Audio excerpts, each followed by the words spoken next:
안녕하세요. 재경입니다. 오늘은 케빈 스페이시라고 하는 미국의 남자 배우에 대해서 공부해 보겠습니다. 인터넷에 공개된 자료를 바탕으로 4주가 아니라 3주 공부해 보겠습니다. 자, 이력을 한번 살펴볼까요? 1995년, 벌써 30년 전이네요. 1995년 유주얼 서스펙트라고 하는 정말 반전 영화의 어떤 교본 같은 그런 영화로 아카데미 남우조연상을 수상하셨습니다.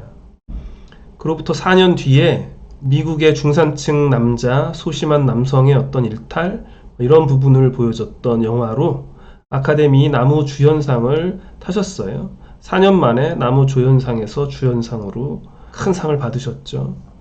이후에 2013년부터 17년까지 하우스 오브 카드라고 하는 TV 시리즈로 이제 주목을 받으셨는데 시즌 1에서 6까지 성공리에 방영되었습니다.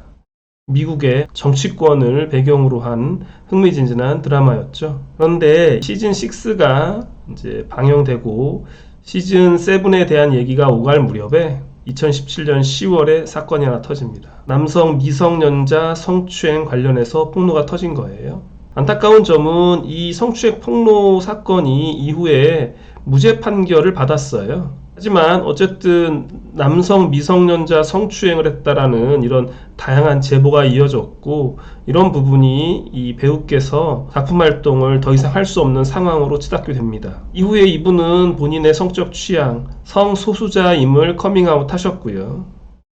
하지만 미국 사회나 어느 사회에서도 이 소아성애자라는 비난은 감당하기 어렵겠죠. 그래서 이런 비난에 시달리면서 배우 생활은 거의 마감되는 것이 아니냐 이런 비관적인 전망이 있었는데요.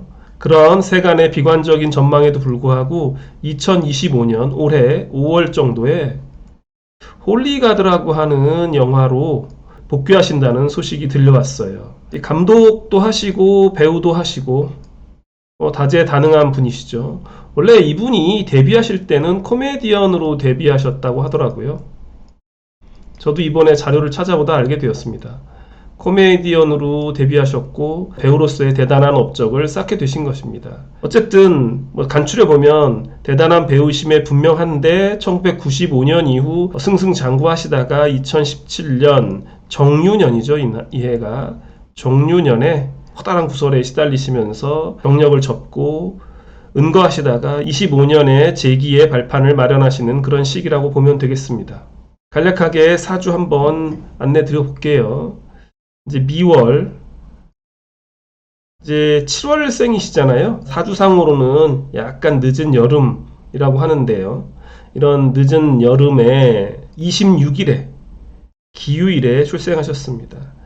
기토 일간이시고 일지에 유라는 글자를 두셨죠. 조금 더 자세히 살펴보면 사주에 기토가 이렇게 두 개나 투관에 있는 상황이죠. 더운 여름에 태어나셨고요. 토가 많죠. 그리고 이 식신이 하늘에 떠 있는 상태입니다. 이렇게 왕성한 일간 그리고 비견 이런 기운을 이 신금으로 이제 시원하게 설계해주는 그런 구조라고 일단 보시면 될 것 같습니다. 자세한 내용은 제가 하나하나 순서를 정해서 안내해 드리겠습니다. 어떤 부분이 핵심이냐면요. 이 기토, 이게 음간이잖아요. 그리고 미에서 기토는 관대지에 이르죠. 이제 음간 관대지의 에너지가 사실은 이 부분이 우리가 좀 공부에 유의해야 되는 부분입니다. 제가 좀 천천히 안내해 드리겠습니다. 이제 결론적으로 말하면 12운성상 음간 관대지는요, 마치 양인격과 유사하다는 점입니다. 이제 양인격이라고 하면요, 병화가 5월에 태어났다. 이러면 양인이잖아요. 그리고 간목이 묘월에 태어났다. 이렇게. 그럼 양인이죠. 임수가 자월에 태어났다. 그러면 이것도 양인입니다. 그러니까 양간이 가장 기운이 왕성한 그런 계절에 태어난 것을 양인격이라고 해요. 양인격이라고 하는 것은 기운이 엄청 강한 거죠. 그래서 양인이라고 하는 게 염소 양할 때 양자 이렇게 칼라를 쓰기도 하고요. 혹은 양 할 때 이렇게 양자 이렇게 양인이라고도 합니다. 그래서 이 음간관대지의 에너지가 이 양간의 양인과 유사하다는 점인데요. 발생 순서상 어떤 걸록지 다음이 가장 왕성한 시기이기 때문입니다. 제가 아래에다가 기술을 해놨는데요. 양간은 순행을 하면서 관대지, 그 다음에 걸록지, 그 다음에 제왕지에 이르잖아요. 이 제왕지가 양인인 거고요. 뭐 이전에는 목욕지, 그 다음에 이제 생지죠. 그래서 생육, 대록, 왕 이런 식으로 순행한단 말이에요. 태어나서 목욕하고 옷을 차려입고 뭐 록봉을 받고 제왕지에 오르고, 이게 이제 양간의 일반적인 성장 경로이기 때문에 이 제왕지가 가장 왕성한 거죠. 이 걸록지 다음에 제왕지가 있어서 가장 왕성하다는 거거든요. 그런데요, 음간의 경우에는 순행하지 않고 역행하잖아요. 생육, 대록, 왕 이렇게 순행하는 것이 아니라 제왕, 그 다음에 걸록, 그 다음에 관대, 관대 다음에 목욕, 그 다음에 장생, 이런 식으로 음간이기 때문에 반대로 흘러요. 그러다 보니까 이 걸록 다음이 가장 왕성한 시기인데, 걸록 다음은 지금 관대잖아요. 양간은 걸록 다음에 제왕이 있어서 이 자리가 가장 왕성한 거고, 음간은 거꾸로 흘러서 걸록 다음에 관대가 오는 거예요. 그래서 이 부분, 음간 관대는 마치 양인격과 유사하다는 이 부분 주목해 주시면 좋겠습니다. 이것은 단지 일간과 월지와의 관계뿐만은 아니고요. 일간과 일지와의 관계에서도 동일해요. 기미일주도 되고요. 정미일주도 그렇고, 이런 부분들이 다 음간 관대지예요. 개축도 요거 이제 음간 관대죠. 그런데 이제 신금 이 경우에는 술하고 간주로 맺어지진 않으니까 술월신금만 관대의 힘을 갖는 거죠. 을목의 경우에도 을하고 진이 간주로 맺어지지 않으니까 월에 진월 을목이 가장 힘이 센 거예요. 결론적으로 이 지금 미월 기토 혹은 기미 일주는 기사 왕보다 훨씬 힘이 세다. 제가 거듭 강조드립니다. 이 부분 굉장히 중요합니다. 관련해서 한 가지 더 안내해 드리면, 원래 양인격에서는 반드시 관살이 있어야 되잖아요. 마찬가지로 이 음간관대도 관살이 필요한 거죠. 굉장히 강한 기운이기 때문에 통제가 필요한 겁니다. 그런데 만약에 사주에 관살이 없다, 그러면 차선으로 해서요, 식상도 쓸 수 있습니다. 이거는 아주 왕성한 기운이 이렇게 있는데 이거를 통제할 수 없다면 차라리 이 기운을 조금 설식혀 주는 게 좋다는 거죠. 그러면 이제 이 에너지가 적당하게 잘 쓰일 수 있는 거잖아요. 대신에 이렇게 아주 강한 양인이나 음간 관대를 설식혀 줄 때에는 한 가지 한계가 있어요. 이게 워낙에 강한 기운을 식상으로 쓰기 때문에요, 약간 반골 승부사 기질이 좀 드러납니다. 단순하게 말하면 좀 사납다, 고집이 굉장히 세다, 정말 양보하지 않는다, 이런 식으로 말씀드릴 수 있습니다. 자, 두 번째로는요, 신살 하고요, 12운성 포태법, 요걸 활용해서 사주를 조금 더 자세히 한번 관찰해 보겠습니다. 자, 요 기유일주가요, 기토가 이 유금을 만나면요, 12운성상 장생지에 해당이 됩니다. 장생지는 이제 막 태어났다라는 의미가 있고, 기본적으로 굉장히 긍정적이고 활달하고 아이 같은 순수함을 지녔다, 이렇게 해석해요. 음간의 경우에는 장생이 식신이잖아요. 기토 입장에서는 유금이 식신이니까 본인의 어떤 식신적인 활동을 하면서 장생의 기쁨을 누린다, 이렇게 해석하시면 괜찮아요. 기토는 경금, 정화, 요 세 글자가 사, 유, 축, 요 금운동을 하잖아요. 그리고 그 금운동의 중심에 있는 글자가 유죠. 그래서 기토는 그 삼합운동을 함께하는 경금을 중심으로 신살을 읽는단 말이에요. 그러니까 경금이 유에서 장성에 이르거든요. 장성살에 해당하죠. 그래서 기유는 장성살에 해당합니다. 장성살이라고 하는 것은 삼합의 중심이잖아요.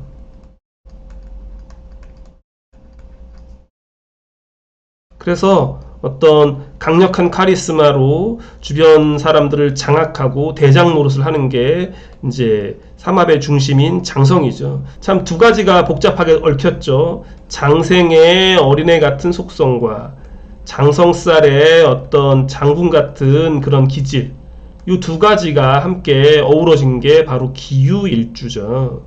자, 여기에 이제 띠까지 한번 감안해 보자고요.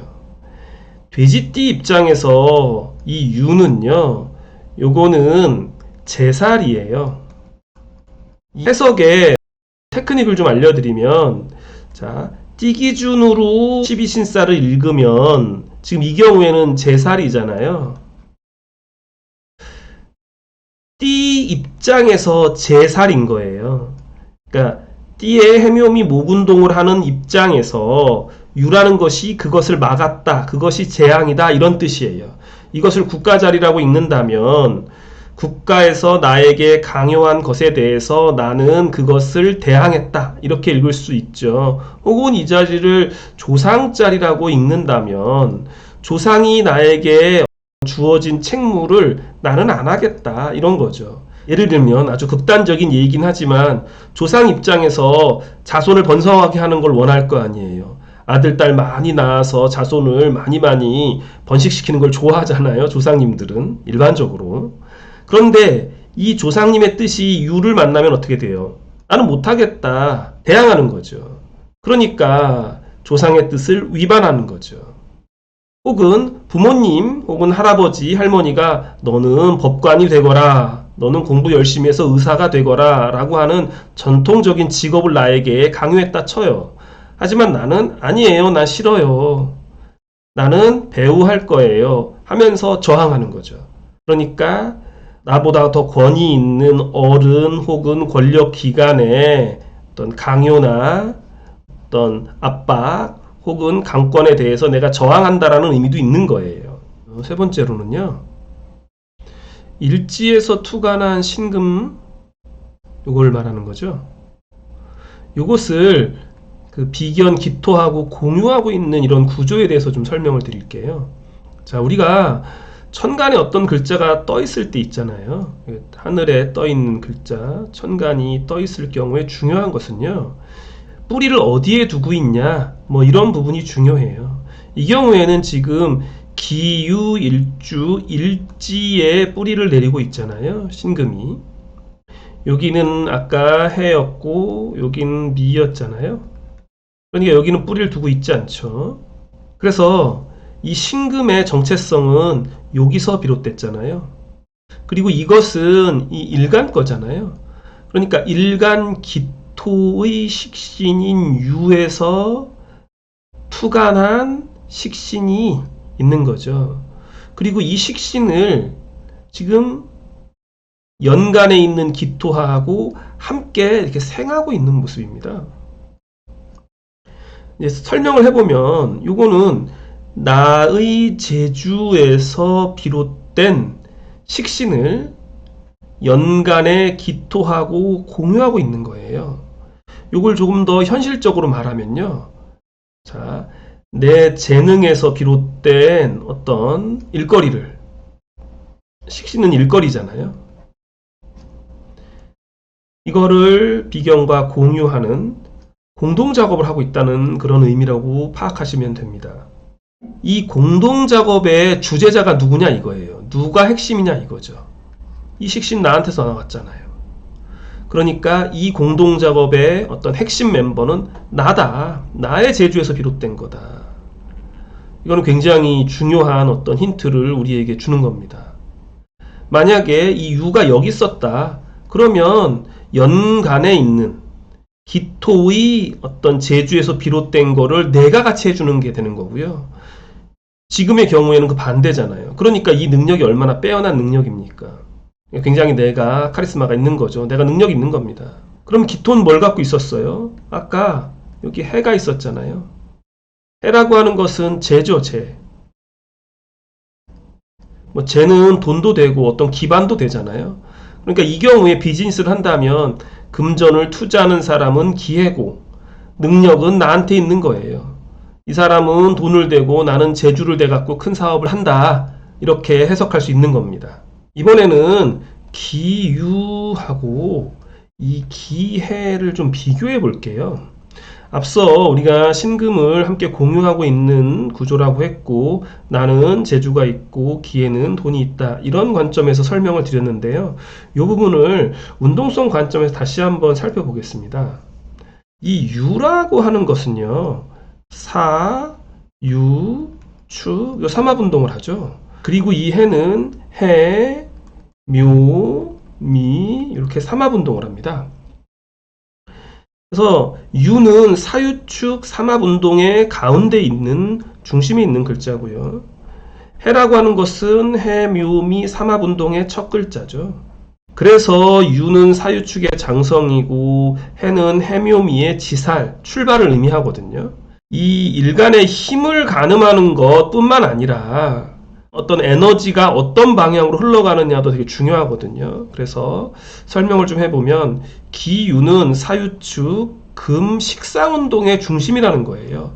기토 입장에선 유는 식상이니까 식상운동의 중심에 내가 서 있다 이런 의미고 이제 기해는 해묘미는 이제 목운동을 하고 있잖아요. 그러면 이거는 이제 관이지 않습니까? 그러니까 이 기해는 해묘미 목 관살 운동의 출발점인 거예요. 자, 요거를 좀 이해하기 쉽게 제가 말로 풀어봤는데요. 그래서 기유는 자기 하고 싶은 대로 사는 장군인 거예요. 왜냐하면요.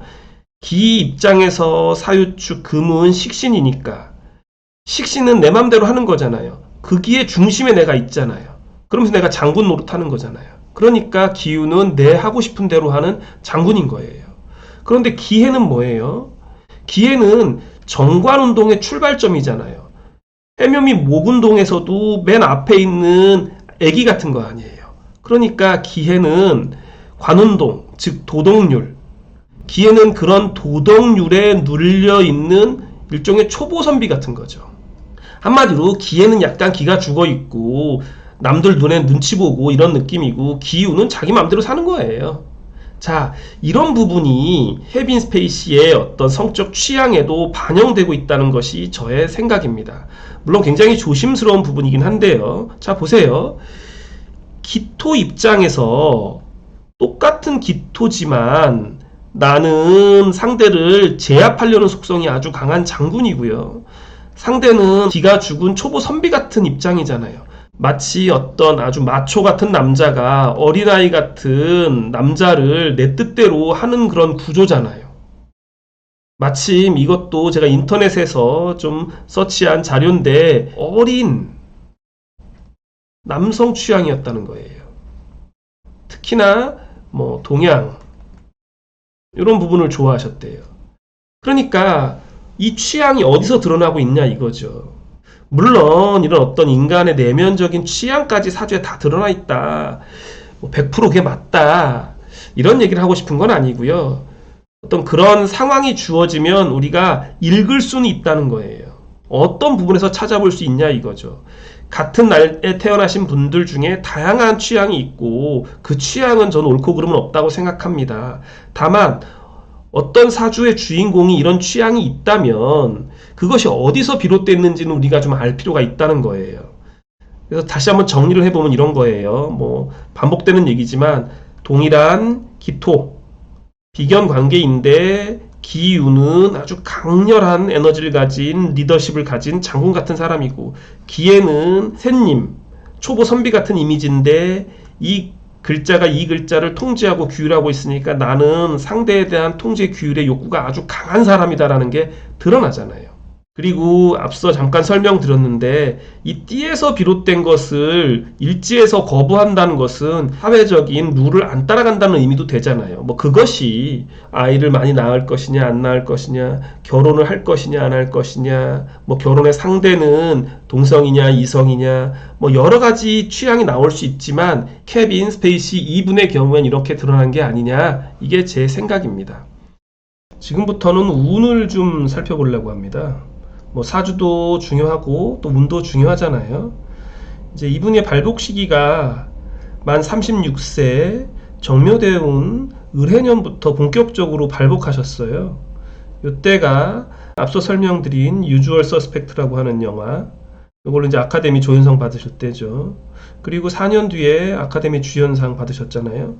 그런데 20년 뒤에 을축대운 56 을축대운부터 이제 몰락하신 거예요. 을축대운 정유년. 정유년이 2017년이죠. 큰 구설에 시달리시면서 이제 어떤 경력의 정점에서 내려오시는 시기입니다. 운을 좀 읽어보면요. 뭐 이 앞부분은 뭐 굳이 지금 읽을 필요는 없을 것 같고요. 요 56 을축대운 정유년 운을 한번 읽어보자고요. 저희가 이제 운을 읽기 전에 꼭 말씀드리고 싶은 건 요 시를 모르잖아요.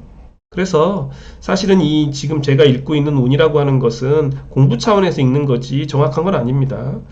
먼저 을축대운, 요 을이라고 하는 글자는 편관이잖아요. 뭐 칠살이라고도 하죠. 어려움과 고난, 힘든 미션 이런 걸 뜻하는 글자죠.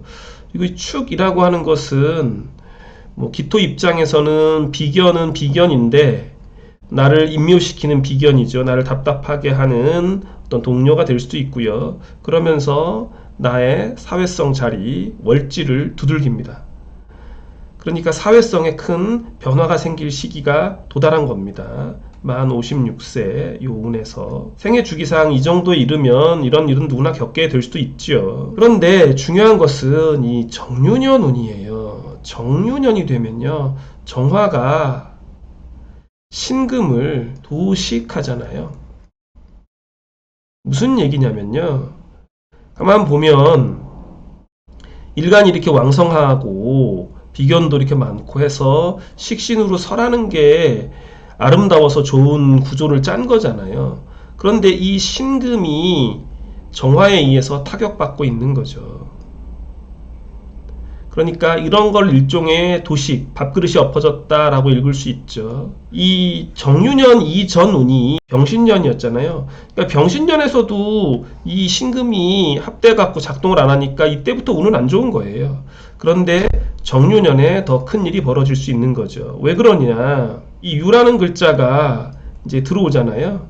그러면 뭐 요런 어떤 자형이라고 하죠. 강력하게 싸운다라는 글자잖아요. 이거는 이제 허자로 목기가 생겨나면서 큰 금목상쟁의 기운이 동합니다. 즉 금과 목이 서로 이렇게 강력하게 맞서고 강렬하게 다투는 시기가 되는 거예요. 자, 해석해 보면요, 나의 식신은 묵기고요.